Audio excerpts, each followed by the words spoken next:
Dashur miq, shumë faleminderit që jeni pjesë e këtij komunikimi sërish në podcastin e Qendresës.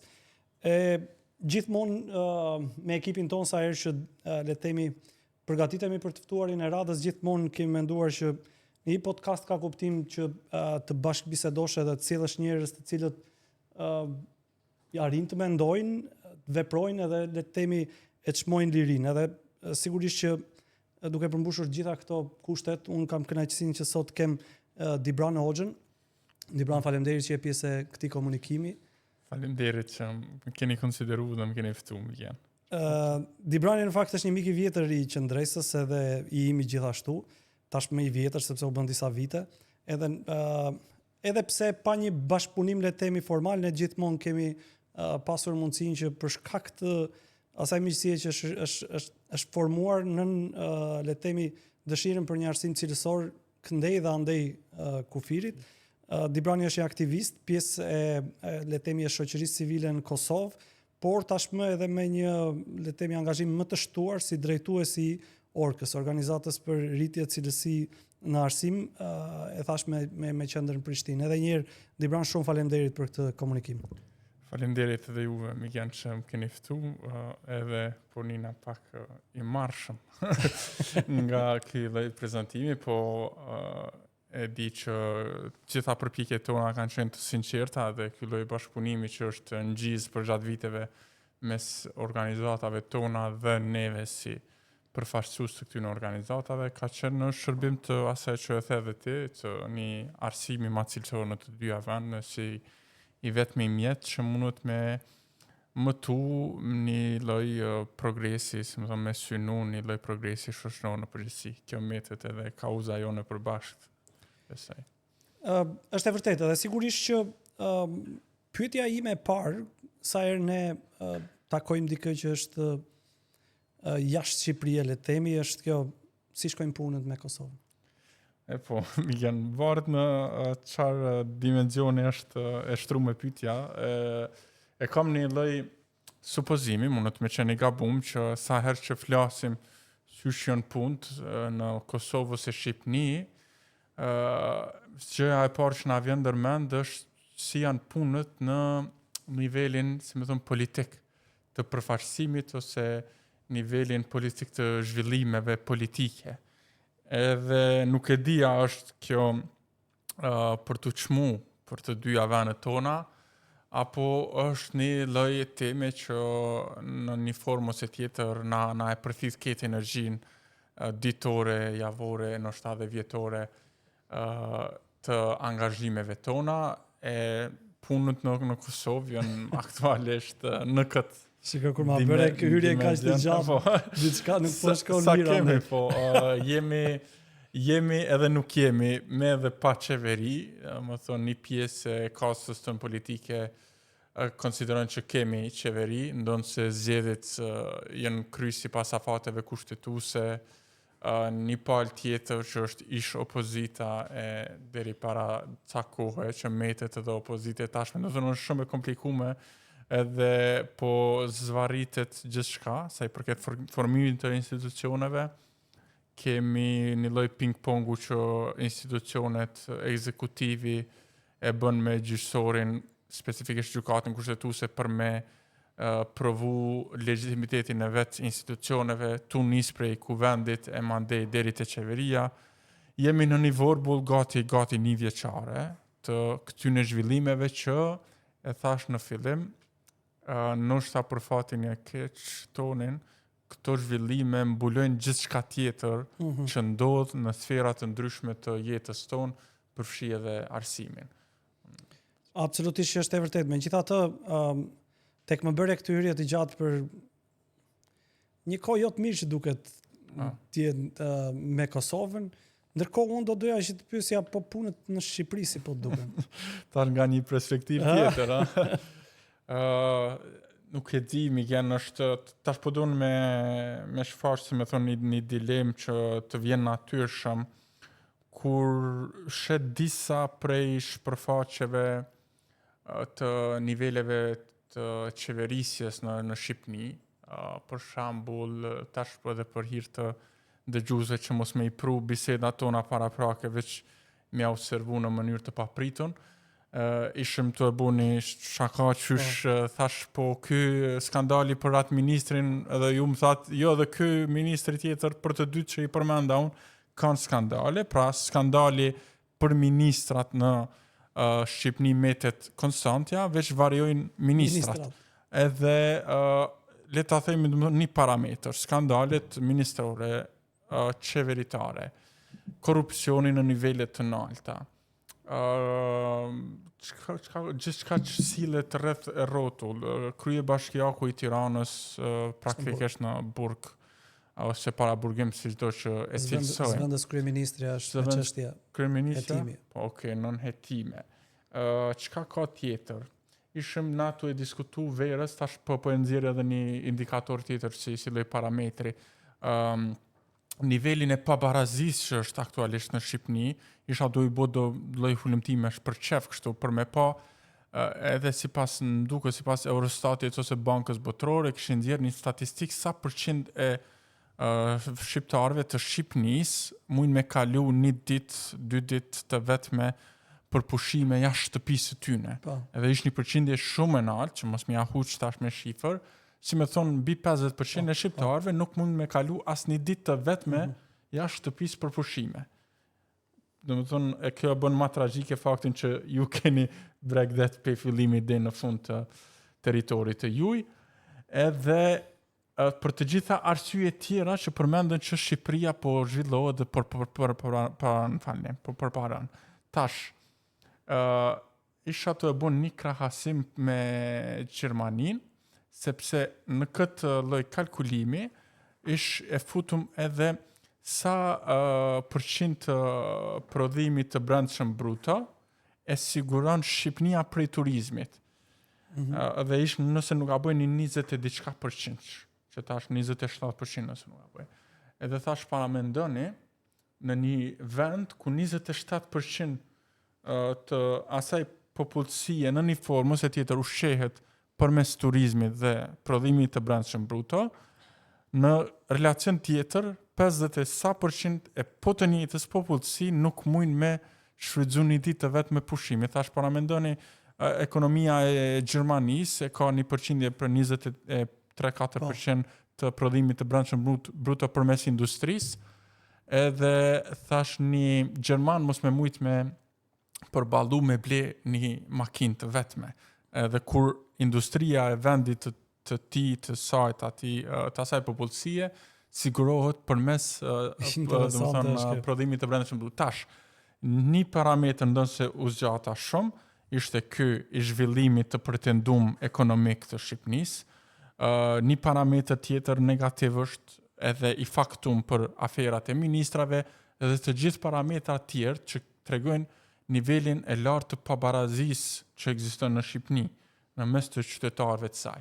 Por, çish ka mundësi që krejt këto indikatorë dhe parametra nuk ta prodhojnë një ndryshim shoqëror që manifestohet në një farë forme edhe përmes ndrimit të pushtetit. Çish ka mundësi që me thjeshtu komplet që Edi Rama fiton të 4-tin apo mandat, nëse nuk jem gabim, me radhë kur gjendja duket alarmante, më thonë çfarë grupe të interesit sundojnë këtu, çfarë skema të manipulimeve edhe me vota dhe manipulimeve të tjera ndodhin që Edi Rama me marrë këtë përqindje të votave, për mu metet dilem, si më thonë, e natyrshme që përmena prej fillimit, edhe tash me siguri mund me bo ciloj bashkëbisedimi prej perspektivës tuaj, se dhe më intereson, si më thonë, prej një pikpamje më të jashtme me pa se çka ndodh. E vërtet, ndërkohë, Dibran, ishte shumë interesante kjo paralelizmi midis një vendi që prodhon makina dhe të mos i mundsoj qytetarëve të vetë makinës, ndërkohë që ne konsiderohemi le të themi Maldivet e Europës dhe nuk i sigurojmë dot qytetarëve pushime qoftë edhe një ditë larg shtëpisë së tyre. Megjithatë, unë pyetjen e parë ta bëra si shkojnë punët me Kosovën, pastaj pyetjen e dytë si i shikon punët me Shqipërinë, edhe pa hyrë pak në detaje tek njëri dhe te tjetri, unë do doja të pyesja po tashmë të dyja vendet si i kanë punët mes njëra tjetrës? Po kjo tash prap në nivelin e ballafaqimeve, si më thon, politike, të na është trumpetu shumë edhe me besoj me të drejtë se ka pas fërkime të kopashkëshme mes dy kryeministrave tonë, edhe të na ekziston në Kosovë një lloj rrëfimi që unë besoj parafrohet një realiteti që Edi Rama duke dasht me qenë një lloj përbashkuesi mes kombeve dhe simboli unitetit ai përfundon duke bo shumë dame. Do të thonë në arenën ndërkombëtare. E pashën ju besoj keni pa dhe nuk e besoj që jeni ndi mirë ose dikush mburret me paraqitjen e kryeministit Edi Rama në summitin në Londër apo çka ishte dash së fundmi. Do të thonë shkon një kryeministër dhe tregon batuta edhe mundohet me ju kundërvy një lloj gjykimi që ekziston për emigrantët shqiptar në Britani të Madhe, edhe të mundu me paraqit një piktur tjetër të Shqipënisë para ndërkombëtarëve, duke thonë që na kemi detin edhe kemi diellin, po veç ju keni tash edhe kontrabandën, keni edhe vrasjet makabre që ndodhin në Rinas, keni edhe migrant me gomone që shkojnë në Britani të Madhe. Pra, nëse kjo është pasqyra që ti dën me prezantu para të tjerëve, është edhe kjo tjetra. Tash ti mundesh me thonë, okay, një vrasje mos e nxjerr edhe mos e generalizo duke paraqit realitetin e një shoqënie, ama ajo nuk ndodh një në 10 vjet. Kam përshtypjen që ndodh kogja shpesh dhe cili është ai terren fertil, çka është ai humusi asaj shoqënie që nxjerr në sipërfaqe këto lloj vrasjesh makabre, këta emigrantë që shkojnë në Britani të Madhe, ata qytetarë të këtij vendi që s'mujnë me përballu një ditë të vetme në pushime në vendin me Maldivet e Europës shtetë. Për të gjitha këto përgjegjësitë i shkojnë unë besoj që Edi Rama e ka dasht me lujt atë rolin e përbashkuesit dhe të qenit metropolitan në sytë të tjerëve, ndërkombëtarëve në përgjithësi, me batutat dhe çka do që del prej gojës dhe paraqitjes së tij, por situata është ndryshe. Për shembull, na i kemi thonë që nuk ekziston asnjë rrugë që Edi Rama është dasht me inicu një lloj draft statutit të asociacionit në Kosovë për serbët, sepse nuk ka kontekst dhe nuk një kontekst Edi Rama për atë që ndodh në Kosovë, se si me thonë ndodhi incidenti ose jo incidenti, po agresioni serb ndaj Kosovës përmes Bajinskës dhe të tjerat, realitete që na i shohim ndryshe edhe jo nga një perspektiv i një metropolitani në tentativ, se edhe ky është metropolitani kozmopoliti në tentativ, të cilit është shndru vendi në vetëm se ka një antitezë, që ka shumë njerëz që mendojnë që kjo është veprimi i duhur i një kryeministri që vendi i tij nuk ka ndonjë performancë të lartë në një kuptim, po edhe do duhet që të performojë në mënyrë personale më shumë se sa çka vendi performon. Po kjo unë mendoj që është një lloj e makiazhit që don me paraqit para ndërkombëtarëve, domethënë hajde nëse e kuptova drejt.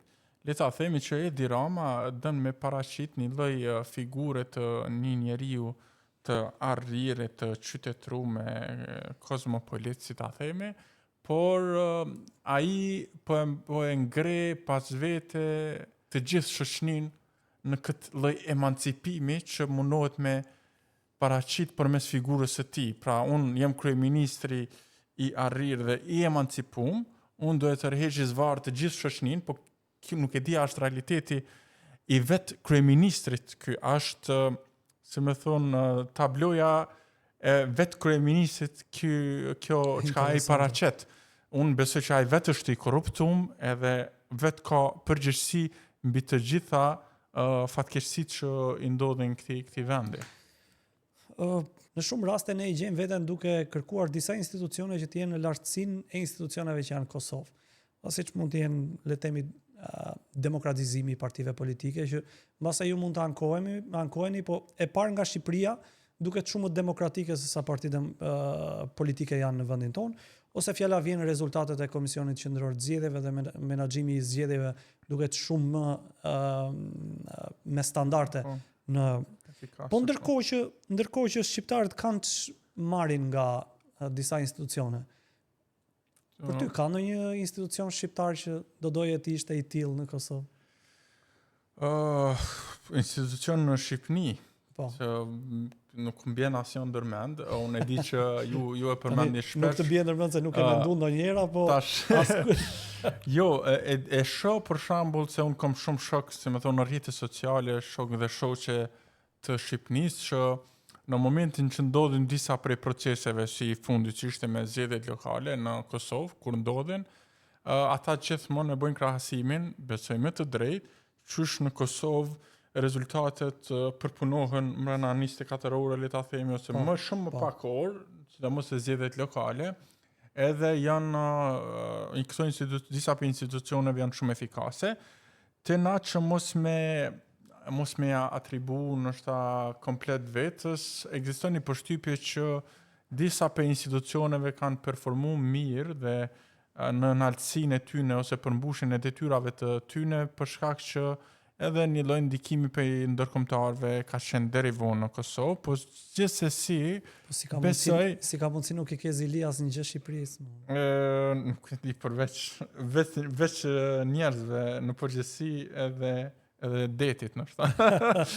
Ama politikant, heq, për atë që i keni, e unë besoj që ka alternativa, ose jënë duke unë gjizë disa alternativa në Shqipëni, besoj që do i vi koha dhe atyne, po disa për institucioneve me gjas ekziston një pajtim gjithëshoqënor në Kosovë që duhet me i lënë të lira, edhe ato mund me performu në ti niset ma ceke pak që shikon një lloj shpresë dhe mund të ketë sistem. Unë e di që ti je njohur si mirë dhe ndjek si mirë i zhvillimeve politike në Shqipëri. Edhe le të themi në këto zgjedhje ishin edhe disa parti të vogla, të cilat morën një farë forme përfaqësim në vendin tonë. Ju jeni, le të themi, përcjellës si njerëz prej tyre, mos gaboj, që është lëvizja bashk. Edhe kam përshtypjen për këtë e kishe mirë që atë gjysmë profecinë diçkaje që do jetë shumë më mirë tashmë. Jo, do të thonë besoj që lëvizja bashk është vetmja alternativë e sinqertë, si më thonë, në radhë të parë, sepse sinqeriteti ta prodhon edhe ndryshimin shoqënor që një shoqëni më tonë me mbri. E përmendet, unë i kom përcjell me goxha shumë vëmendje lëvizjet e fundit politike edhe të zgjedhjeve nacionale parlamentare këto.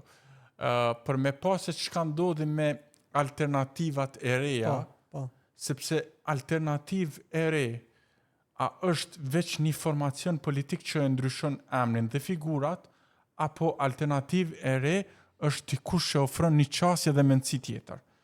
Pra nëse ishini Shqipëria bëhet, Nisma Thurje, që ishin në koalicion apo jo. Agron Shehaj, vetë të tjerat, po i marrim këto 3 formacione politike, 2 bashkë, një veçmas, dhe lëvizjen bashkë në anën tjetër. Nisma Thurje, Shqipëria bëhet, dhe Agron Shehaj ishin zgjatime, nëse jo të partive formalisht PD-s dhe PS-s, ishin zgjatime të mendësisë aty në partive. Se ju e pa çka u bë për një mandat të Nisma Thurjes dhe Shqipëria bëhet, ajo ishte saktësisht mendësia e PD-s dhe PS-s e manifestuar në formën e tyne. Dhe Agron Shehaj që me sa e di unë kishte në të kaluamën një lloj historiku të ndaljes pe PD-s e kështu me radhë. Pra, alternativa për Shqipërinë besoj unë dhe ajo do të dëshmohet që është lëvizja bashkë përmes konsistencës së kësaj lëvizje që me adresu çështje shoqënore në thelbin e tyne dhe për adresimin e këtyne çështjeve me bë mjet pozitën që ata e kanë në shoqëni, edhe kur e kanë një deputeti, mandati tyne është mjet për me mbrini qëllim mbrenda shoqënisë. A për lëvizjen nismën thurje, për Shqipëria bëhet, për Agrën Shehaj, vetë mandatet ishin qëllimi, nuk ishin mjet për me mbri diçka. Pra konsistenca e lëvizjes bashk manifestohet dhe dëshmohet në këtë që ndodhi pas zgjedhjeve. Ju shikoni tek lëvizja bashk një lloj vetvendosje? Mund të thuhet pret që të ketë atë lloj suksesi, pra një lëvizje që nisë e vogël, ka një konsistencë dhe pastaj merr drejtimin e vendit? Mund të thuhet që edhe në metoda përngjasojnë shumë, ama e përmenda që edhe tash edhe shembulli lëvizjes vetvendosje është se këtu doja të dilja, sepse nëse deri para pak viteve ne mendonim që vetvendosja ishte një rrugë shumë e mirë për të mbritur tek pushteti, mirë po tani kemi edhe një aspekt tjetër të vetvendosjes, tek konsumi i pushtetit. Domethënë, nëse unë shpresoj të ty se ti do jesh si dikush dhe përpara se ai dikush të shpërfaq veten, unë gjithatë e kam zbuluar, a mendon që kjo e penalizon këtë lloj lëvizje? Unë besoj, Migen, që pavarësisht ka na flasim për atë se si një rezultat zgjedhor nuk na pëlqen ose jo në vendet tona respektive, ekziston megjithatë një lloj intuite e heshtun, e fshehun e qytetarëve të republikave tona që mundet me ditë në një farë forme cila është alternativa më e mira dhe më e besueshmja për me qeverisë me të ardhmen e vendeve tona. Dhe kjo intuit ose kjo shpresë e fshehun në një farë forme duhet me u zgju kur i jepet një alternative qëndrueshme edhe konsistente. Për atë, lëvizja vetvendosje ka qenë konsistente në metodat e saj, dhe ka dëshmu për disa prej viteve që nuk e ka qëllim të fundën pushtetin, si me thonë. Dhe ka bërë disa koalicione e kështu me radhë. Tash, po duket që është shëndru në atë platformë që po e përmendni edhe ju, por unë besoj që lëvizja bashk ka, me që është tash në kohë, mundet me qenë në metoda dhe në fillesat e historikut të saj, edhe pse lëvizja bashkë me sa e diun ekziston prej si lëvizje dhe si formacion i aktivistëve, si me thonë, ekziston prej 2014-15, mjaftueshëm vite në aktivizmin e tyne. Mund të mësoj edhe prej gabimeve që ka bërë lëvizja vetvendosje në Kosovë, kur adreson çështje që në thelb prekin problematika shoqërore, si çështja sa minore mundet me u dok, po na e shohim përmes aksioneve. Për shembull, të mos shtrejtimi i biletave të autobusit për një kategori shoqërore. Megjithatë, Dibran, adresimi çështjes pensionistëve e kështu me radhë. Këtu mbase do të fus tek pyetja e radhës. Megjithatë, dukshëm ju keni qëndrime të majta. Edhe sot në geopolitikë, edhe në Europë, edhe në gjithë të zonën e euroatlantike, është duke bërë një diskutim i thellë midis të majtës dhe të djathtës, edhe le të themi disa ndryshimeve që disa vende të fuqishme janë duke marrë në mënyrë radikale dhe duke u vënë përballë kësaj të majtës dhe të djathtës. Ju si e shihni? Po them që në Europë në disa vende duket që po suksesojnë këto lëvizjet e djathta, edhe po duket që t'i bëjmë pak si të dalë jashtë mode të majtët në këtë kohë. Unë besoj që edhe majta në Europë dhe në gjithë botën ka vende meriton kritika për çastin që e kanë. Arsyeja pse e djathta sot, le ta themi me termat që i përmende edhe ti, po duket triumfaliste dhe po duket që po fiton terren në shumicën e vendeve dhe të Europës, nështë edhe prej fenomenit të Trumpit e këndej, është se jo pse siguron një mirëqenie për qytetarët e atij vendi ajo platformë politike. Po, sepse ka nis me shëndru në mjet një urrejtje ndaj tjetrit. Për shembull, ju e shihni që lëvizjet e djathta sot nuk kanë platforma politike që mëtojnë me arrit një lloj progresit të mirëqenies ekonomike e sociale për qytetarët e atij vendi. Por e jashtësojnë problemin Gjua ndaj emigrantëve, Sakt. gjua ndaj komunistëve. Domethënë, jashtësimi i problemit se mzatë në që mos me generalizu kështu në psikologjinë e secilit prej pjesëtarëve të një shoqënie, ma letë është me pranu që dikush i jashtëm i ka fajet për gjendjen e tij të saj ekonomike dhe sociale, pra një emigrant që ka ardhur ma kanë zonë vendin e punës mu, dhe ky është problemi i mizërisë sime socio-ekonomike dhe nuk jam unë vetë, ky është edhe të ngushëllumit përmes rrëfimit që emigrantët i kanë fajet, edhe të mos ofrimit të ku ta diun çfarë alternative tjetër. Pra, e majta sot, para se me tregu për mirëqenien e një shoqënie dhe barazit ekonomike e sociale që duhet me mbizotru në mesin e shoqënive dhe pjesëtarëve të saj,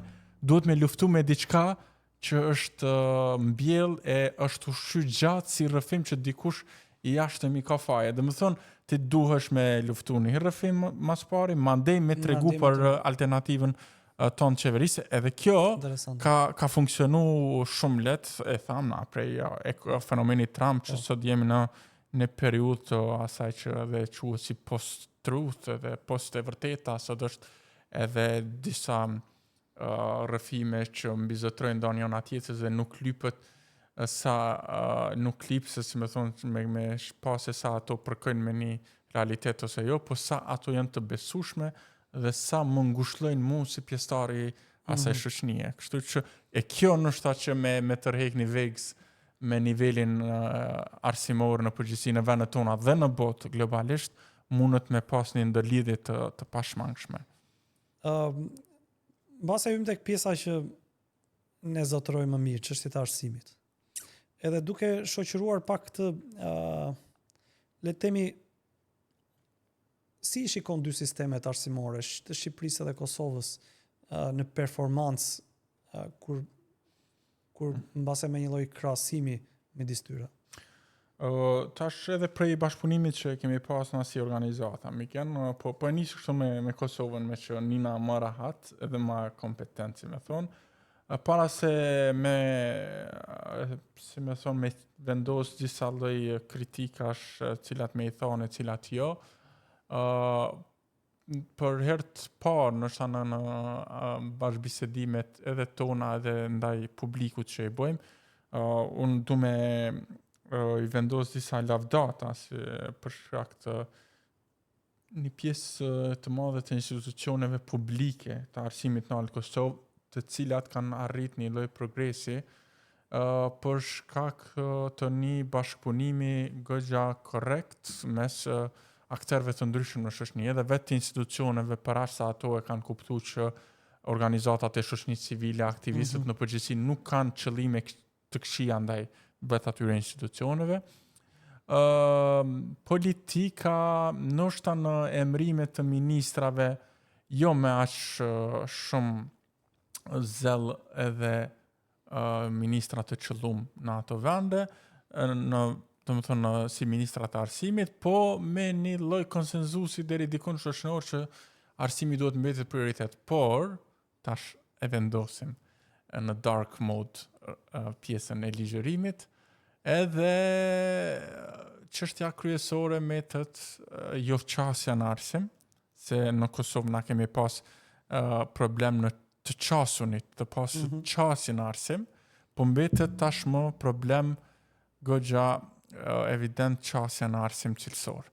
Një pjesë e madhe e institucioneve private të arsimit në Kosovë, kolegjet private, janë institucione që lirisht mund është me i quajt diplomore, do më thënë shkon e merr një diplom, pavarësisht a ndjek ligjerata, a ndjek kurrikulën brenda studimeve, ndërsa institucionet publike të arsimit në Kosovë ndonë se dhe në një mas kanë progresu, për shembull programet ku akreditohen në Kosovë përmes Agjencisë së Kosovës për akreditim, që është pjesë e një rjeti europian të institucioneve që garantojnë cilësi në arsim, pra mundesh me u përjashtu për një gabim të vogël, vështirësh me u antarësu, siç e ka bërë Kosova tash së fundmi, dhe kur akreditohet një program në institucione publike edhe private, po sidomos institucionet publike tregojnë një lloj profesionalizmi në hartimin të programeve dhe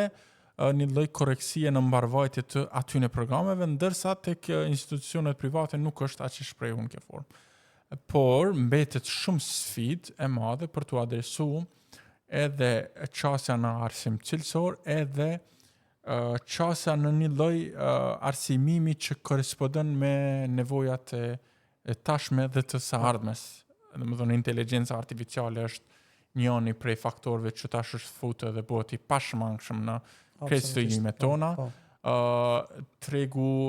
Qasja në tregun e punës dhe ajo që ka kërkohet sot prej tregut të punës nuk është domosdoshmërisht diploma, pra një dëshmi që ke kryer studimet, por kërkohet aftësia yte për me pas se a je në gjendje me kryer një punë ose jo. Pra, për me qenë në gjendje me kryer një punë, ndoshta mundesh me qenë në gjendje me kryer një punë edhe përmes një kursi që ta ofron AI për 3-4 muaj, nuk ke nevojë me ndjek 3 vite studime e kështu me radhë. Çështjet natyrisht që kemi raste që nuk duhet mi generalizu, por ekzistojnë çështjet e plagjaturës, të lloj abuzime që kanë ndodhur kaluar me fondet në universitete e kështu me radhë, kanë nisë me u adresu si çështje, por kjo mbetet prapë në nivelin e studimeve universitare, në nivelin e studimeve parauniversitare. Këtu kemi të përbashkëtën, fatkeqësisht të përbashkëtën e madhe që është në testi PISA si lloj indikatori që na tregon ku jemi, edhe që jemi shumë keq të rangum të fundit, edhe Shqipënia dhe Kosova në këtë lloj testimi, dhe tregon që niveli parauniversitar mbetet sfidë e madhe për të dyja vendet, edhe po shihet që nuk ka ndonjë mas konkrete se si me u adresu ky problem. Pyetjen e PISA-s e kisha dhe unë në ato që ka doja të flisnim bashkë. Megjithatë, ne kemi kuptuar që ka vendi jonë prodhon një analfabetizëm funksional në një shkallë shumë të lartë, ku e kalon mbi 50-60% të popullatës që merret në testim nga PISA. Edhe për hiç së vërtetës kështu ka qenë edhe këtu e para 15 vitesh në vendin tonë, që do të thotë sot një seri njerëzish të cilët janë të akomoduar në politikë, në administratë, kanë problemin e analfabetizmit funksional dhe ne e shohim në fakt edhe tek deputetët e parlamentit tonë. Si paraqitet situata në Kosovë? Domethënë personazhet të cilët kanë këtë problem me analfabetizmin funksional janë kaq mirë të renditur në përfaqësimin e vendit? Jam shumë i sigurt Migan që me i fut në një lloj testimi, edhe qoftë këtë bazik, se me thonë të shkrim leximit, shumica e përfaqësuesve ton institucional, specifikisht hajt ta themi deputetët, e kam një bindje që 60% e tyre nuk ishin me kalu, domethënë këtë lloj testimi. Edhe kjo është fytyra e vërtetë e shoqënisë tonë dhe shoqënive tona në vendet tona respektive. Unë e kisha edhe si pyetje dhe si dilemë, po me gjatë përgjigja mundet me qenë shumë e thjeshtë. Për shembull, në Kosovë na kemi qenë të privuar prej qasjes në arsim për shkak të regjimit jugosllav, mandej kemi marrë në dorë institucione duke dash me tregu një lloj vetësie, por duke shndru institucionet e arsimit si deg të partive politike duke punësu militante kështu me radhë, edhe kjo na ka prodhuar çet rezultat 25 vite pas luftës, ndërsa para luftës e thash shkaku kryesor ka qenë regjimi pushtues jugoslav që ka mbizotru në vendin ton, edhe ka qenë një kombinim, si me thonë, fatal i një mundësie të madhe që kemi pas ne me progresu në çështjet të arsimit. Prej një shoqënie që ka pas pamundësi arsimi në një shoqëni që ka pas mundësi të pafundme në arsim, i kemi shndru në zyre të partive politike dhe kemi përfundu jemi ku jemi, ka nis me ndodh një lloj si me thonë, pastrimi i kësaj sfere përmes asaj që e thash, o në fakt duke i largu nështë ose duke tentu një qasje ma ndryshe, po prap nuk është e mjaftueshme. Dërsa në Shqipni, supozimi jam është në kohën e regjimit, duke e përdor arsimimin si mjet në shërbim të sistemit, na ju keni zhvillu veç një dimenzion të vogël të arsimumit, ndërkaq arsimimi në radhë të parë ishte dashur me i shërby emancipimit si gjithëpërfshirje, jo si shërbes ndaj një regjimi, si me thonë, edhe nuk e di çka ndodhi pas. Kam përshtypjen që ne kemi pak traditë vendosjen e sistemit arsimor në shërbim të regjimit edhe për shkak të le të themi sistemeve të cilët e kanë përdorur atë. Për fjala vjen me njerë mbas çlirimit, mbreti Zog mundohet të përgatiste elitën e vet duke arsimuar sipas qasjes së vet. Dhe më pas regjimi diktatorial i cili do duhet që të përgatiste një elitë që nuk ishte as otomane as zogiste, do duhet i shërbente regjimit komunist. Dhe bëhet pak më pak e qartë pasaj kjo pjesa mbas tranzicionit, po e thënë kështu në linjën që po e përshkruan ti, domethënë ka bërë sens. Ne kemi eksperimentuar disa herë për ta vënë çështjen e arsimimit në shërbim të një të një filozofie politike ose të një kaste politike që do duhet ta niste nga viti zero gjithmonë shtetin. Po, me gjas kjo është e vetë shpjegueshme, se na po e lipim përgjigjen çka ndodhi pas. Çka ndodhi kur na nuk i kishim më ato shtrëngesa. Edhe me gjas është e vetë shpjegueshme për një fakt, po e marr këtu lirin me edhe guximin me thonë. Që me mbri në një pikë ku konsenzusi i përgjithshëm shoqëror duhet me qenë arsimi cilësor, ti për me arte qajo pikë, le ta themi 2000 ose 2001 në terma kohor në Kosovë, ose 92-ta, 3-ta në Shqipni, cilin do vit që e marrim, le ta themi që mblidhemi ne ose pajtimi jon i pa diskutueshëm, konsenzusi jon i përgjithshëm shoqëror është që nga 92-ta e tutje në Shqipni, le ta lëm arsimin të lulëzoj, mos të ndërhyj me interesa partikulare, grupore, politike e të tjera. Edhe në Kosovë njëjta. Pas vitit 2000, le të themi që ishte dashur me ekzistu një konsenzus shoqëror që në sferën e arsimit mos të punësojmë njerëz që nuk e meritojnë pozitën e tyre, mos të punësojmë militanta e të tjerë, dhe ta degradojmë edhe më shumë arsimin. Mirë, po kjo nuk ndodhi. Kjo për me mbritë kjo pikë, ti paraprakisht si shoqëni duhesh me pas një lloj emancipimi. Pra kur të mungon emancipimi për të pasur një prioritet arsimin, nuk kiqësh me pas prioritet arsimin. Më thonë edhe kjo, thash mundet me qenë vetë shpjegueshme, por duhet me ekzistu një moment kur ndodh një prerje, një shkëputje edhe... Kjo që nga shumë dramatike për ne, që jemi dhe aktivistë, çështje arsimore dhe... Po, ne mundohemi që me ngjallë, si me thonë, edhe pikë. Për vërtetës, ne kemi qenë gjithmonë xheloz edhe në atë paragrafin që ti e përmende, që mbas një pune të jashtëzakonshme që ju keni bërë gjithë këto vite, ka një seri institucionesh që performojnë.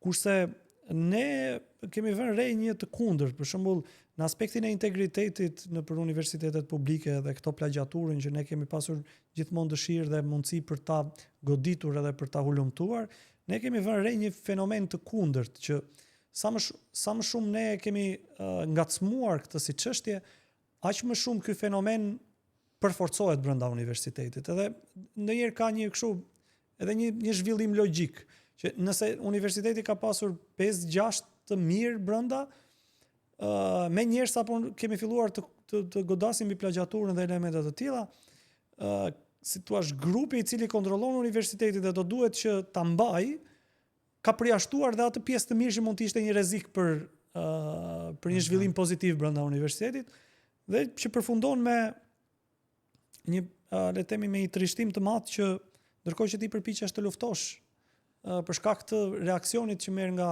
ana tjetër, ajo bëhet më e fortë dhe duke sikur u shqehet nga kjo lufta jon për integritet. Është shumë e çuditshme, më thonë tash nëse e krahasoj me Kosovën, ti më gjenë përmendje, na kemi zbuluar në vitin 2021 ose 2022 nëse nuk ka bëj, disa prej profesorëve që kanë kry plagjatur në Universitetin e Prishtinës, edhe nuk ka ndodhur ajo që ndodh me bindje të plotë, nuk ka ndodhur ajo që ndodh me juve në Shqipëni dhe domethënë pedagogët që kanë kry plagjature të tjerë që vazhdojnë me botën jetën. Te na megjithatë, besoj unë, nuk ka, ndoshta edhe për shkak të përplasjeve të grupeve politike në të kaluamën, ka prodhu një atmosferë shoqërore ku korrupsionit i thuhet me emrin e vet, vjedhjes, plagjaturës i thuhet me emrin që e ka, edhe nuk sa amnistën kërkush nga ajo.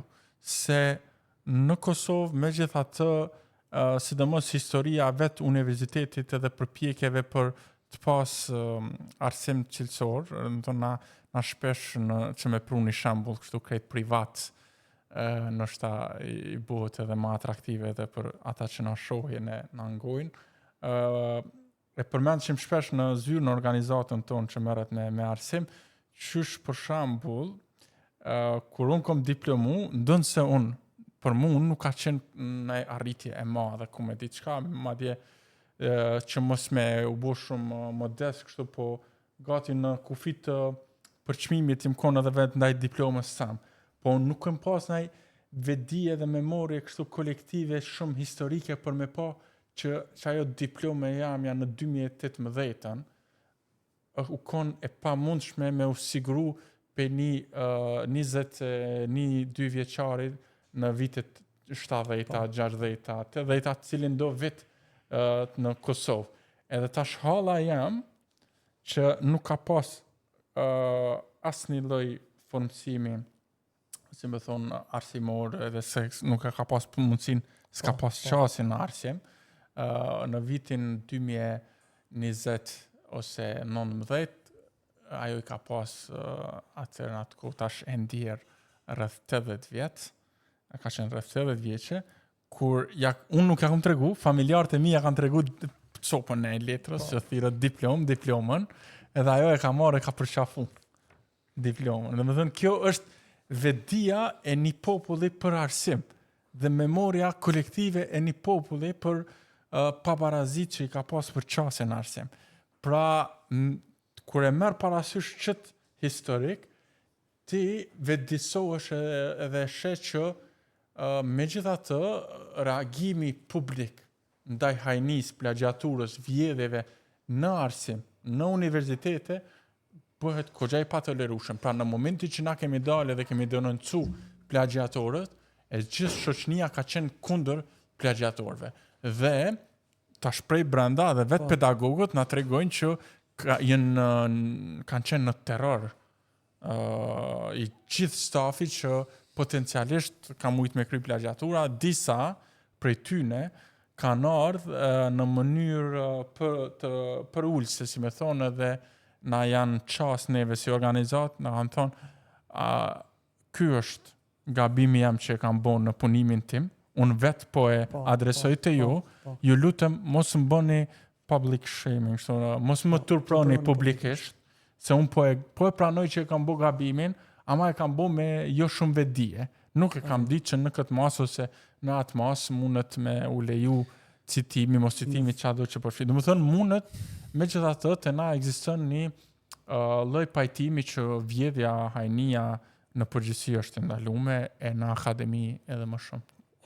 Në rasti Shqipërisë, përgjithësisht vërtet shumë interesante e gjithë kjo edhe rrëfimi edhe kjo pjesa e juaja, por në rastin e Shqipërisë në fakt kur ministria atëhere e Kushi u vu në le të themi në pyetje ndaj gazetarëve që keni kryer plagjatur, ajo është gjetur, edhe ministria me një lloj relaksi thotë çiko, të gjithë politikanët akuzohen sot, të gjithë kanë dalë me plagjatur, kështu që për mua nuk është ndonjë shqetësim, ndërkohë që edhe vetë rektori i Universitetit të Tiranës kur është pyetur nga gazetarët ka thënë që po, kam bërë plagjatur, po kam bërë pak. Domethënë e kam marrë përsipër edhe ta pranoj, po edhe ta evaluoj se sa e ka se sa ka bërë dhe pastaj nuk ka dhënë më përgjigje.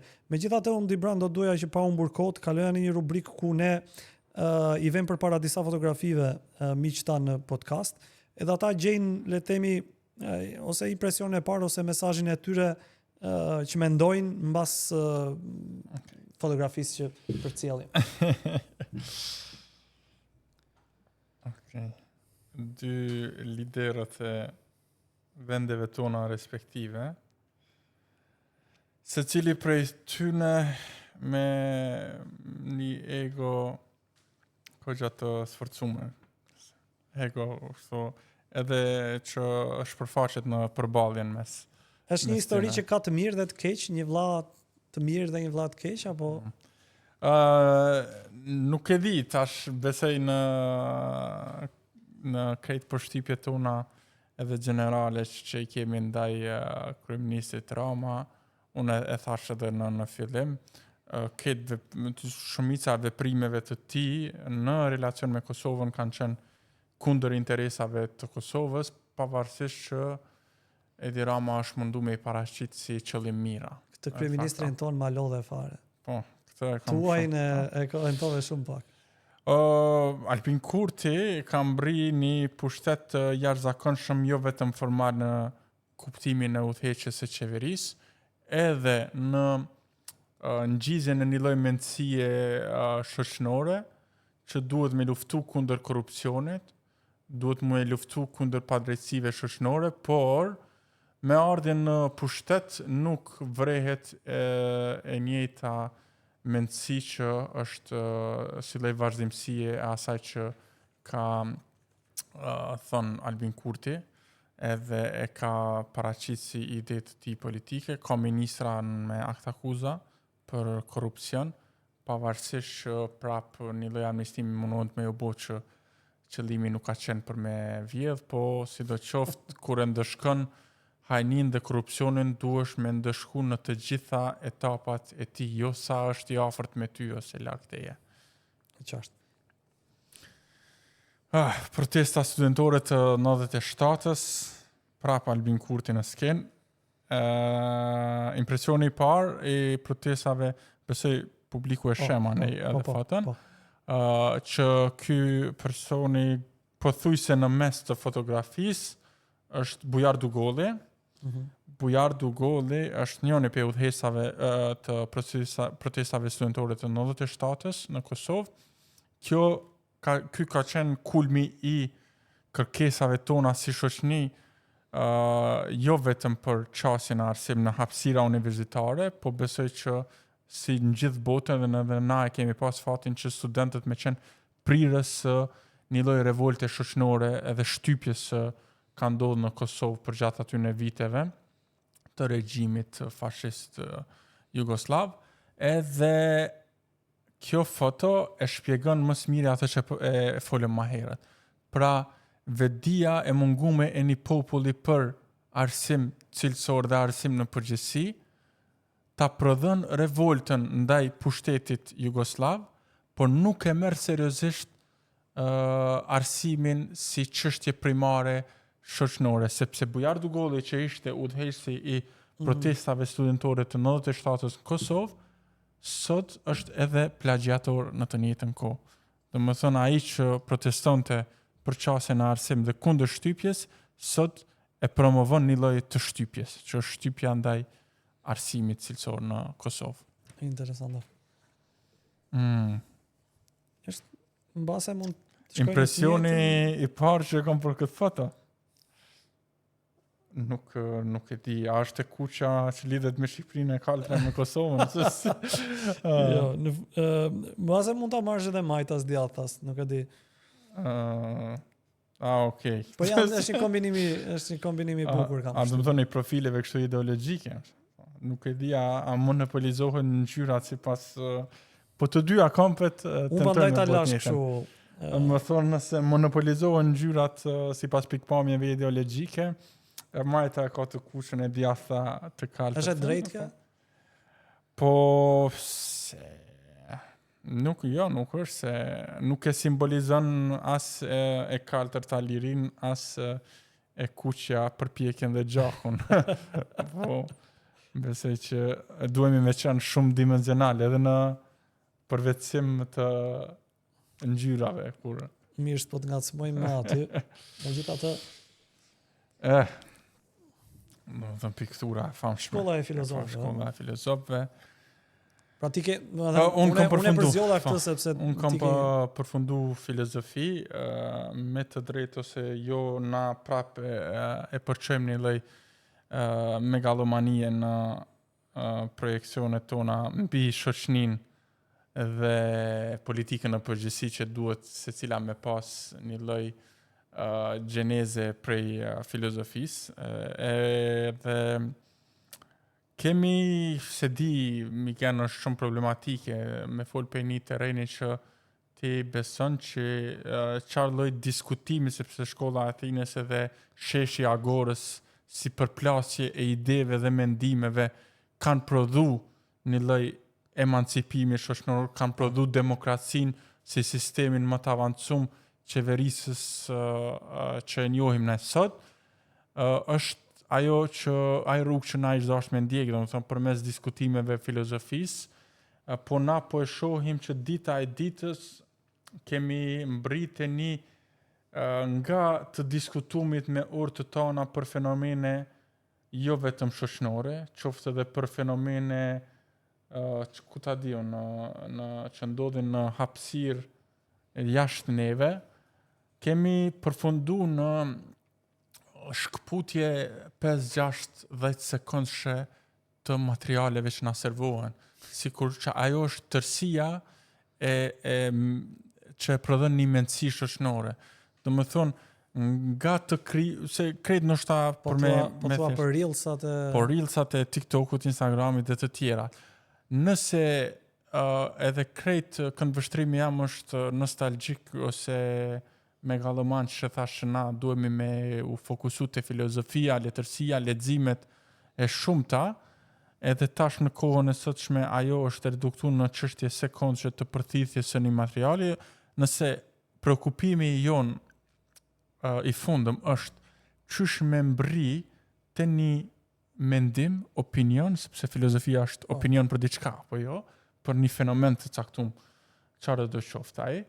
Nëse kretë preokupimi jonë është çysh me mbrit një mendim i formsum, sado që është i formsum për diçka, cila është rruga që ndiqet. Në të kaluamën ka qenë filozofia, letërsia, diskutimet me orë të tona, sot është 3 reelsa për situatën politike në Amerikë, Trumpin dhe çado qoftë, dhe e kemi mendimin e formsum për diçka, i japim opinione. Tash cila është rruga që ndiqet dhe cili është rezultati, unë besoj është shumë evidente që me tregu. Shumë interesante ishte. Megjithatë ti mendon që do kishe një jetë më të thjeshtë nëse s'do isha studius filozofisë.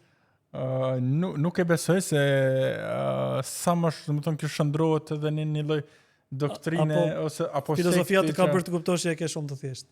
Po, më ka bë me kuptu që ekzistojnë shumë pyetje të tjera për cilat unë s'kam përgjigje, edhe duhet pafundësisht me ndjek përgjigjet. E kjo është një lloj atraksioni në vete, manej. Dhe e fundit fare. Dhe e fundit, por kjo është edhe ngjarja disi e fundit, domethënë Shqipëria ka hapur gjitha kapitujt, edhe personazhi që ne komentojmë shpesh që kemi 1001 ankesa, duket që ti jetë lideri me performancën më të lartë në aspektin e integrimit edhe marrëdhënieve ndërkombëtare kur bëhet fjalë përballë Europës. Kjo tash mos më bë. A ke pak xhelozi që ne jemi kaq mirë në arenën ndërkombëtare? Unë tharë më jem pe fillimit, nuk nina shumë, për aq sa unë më me përcjell dhe më lumtu çështjet shoqërore në përgjithësi që ekzistojnë në terrenin shqiptar në Shqipëni, duhet me ekzistu një lloj kontradikte që të paktën në një këndvështrim të jashtëm nuk duket që ka shumë, domethënë është një lloj absurdi që ti ke 1001 probleme në përditshmërinë e të gjithë qytetarëve të Shqipënisë, po në arenën ndërkombëtare hap kapituj edhe do kësh vendi që po progreson me hapa të jashtëzakonshëm të shpejt drejt antarësimit në Bashkimin Evropian. Pra, mos me bo tash krejt fajtor edhe BE-n fajtore me bo për gjendjen dhe situatën. A është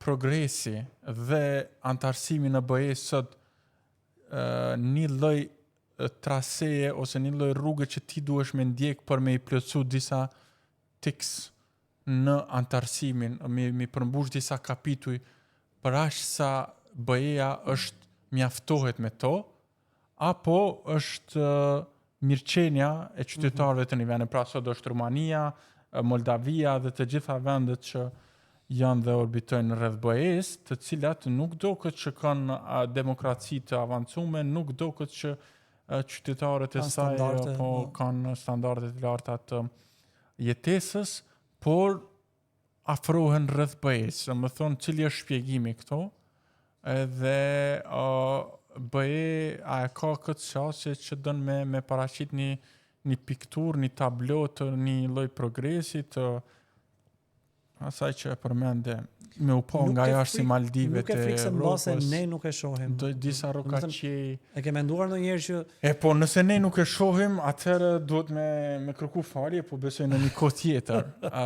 Nëse e njëjta BE, nëse të njëjtat institucione që të kthehemi te fillesa e diskutimeve tona. Nëse Eurostati ose Banka Botërore si institucione kredibile thonë që mbi 50% e qytetarëve të Shqipënisë nuk mund me përballu një ditë të vetme me pushime jashtë shtëpisë së tyre. Pushimet a janë njëri prej treguesve të mirëqenies së një qytetari në një vend ku ai jeton? Po. Pra, nëse të institucionet kredibile mbrana BE-s thonë që kjo shoqëni nuk është duke jetuar aq mirë, po kjo shoqëni po përparon drejt BE-s, diçka këtu nuk po shkon. Ato duhet me gjetë, nështë edhe mas do vite, nëse ekziston, se zaten kjo është edhe bota e perceptimeve prej Kantit, filozofit famshëm e Knej, realiteti është ose prej David Hume-it, realiteti është ai që perceptojmë.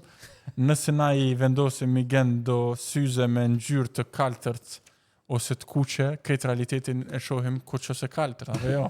Dhe që nuk e di cilat syze i ka vendos BE-ja, cilat syze i ka unë ose ne, po besoj shumë shpejt ato i delin. Unë kam marrë perceptimin që në këto bisedat e takimet kam kuptuar që brenda strukturave të BE-s vendet mund të jenë pak më mirë se sa jashtë strukturave të BE-s. Si fjala vjen, ca mekanizmat kontrollit mund të jenë më të mira në një vend ku le të themi dhe kjo është arsyeja pse qytetarët e shpresojnë integrimin me çdo kusht. Dhe kur them me çdo kusht, duke thënë që ka shumë shqiptarë që thonë mbase ne nuk e meritojmë, po më mirë është të jemi pjesë e BE-s, duke ditur që ka një seri mekanizmash të cilat mund t'i frenojnë edhe problemet e korrupsionit, mund t'i frenojnë ose mund t'i amortizojnë problematikat e autoritarizmit të liderave. Po mbase ky është çështje perceptimi edhe e një bisede më të gjatë. Megjithatë, ne mbritëm në fund të kësaj bisede. Dibran, unë të falenderoj shumë që ishe pjesë e këtij komunikimi edhe për gjitha punët e mira që ju bashkë me ekipin bëni në Kosovë. Faleminderit Migen, të njëjtën bindje tash mos me bo si lloj kthimi të borxhit, ama na shohim edhe përcjellim edhe qendresën qytetare edhe këto aktivitetet e juaja, po shpresoj që edhe në fakt e besoj fuqishëm që konsistenca e juaj ka me prodhu edhe një realitet të ri shoqëror sa i përket arsimit. Plagjatorët do ndoshkohen ose do turprohen nëse jo tash dikur. Besoj që do vjen ajo ditë dhe shpresoj që arsimi të na udhëheq si sferë për cilën na do duheshim me pas konsenzus të përgjithshëm shoqëror që është e vetmja mënyrë për arritje të një progresi shoqëror. Shumë faleminderit Dibran. Faleminderit. Të dashur miq, këtu ishte edhe fundi i bisedës son me Dibran Hoxhën nga Orka e Kosovës. Edhe sigurisht që ashtu siç ne për një seri institucionesh duam t'i përngjajmë Kosovës, sigurisht që edhe ne si aktivistë të çështjeve të arsimit do donim që sistemet arsimore të të paktën ose minimalisht të funksiononin në një kohë me ato të Kosovës, kështu që derisa kjo të ndodhë do duhet më shumë presione dhe më shumë ushtrim le të themi presione nga çdo qytetar i kësaj republike ndaj institucioneve dhe ndaj vendimarrësve, kështu që derisa kjo të jetë një realitet, unë ju falenderoj dhe ju le takim në bisedën e radhshme.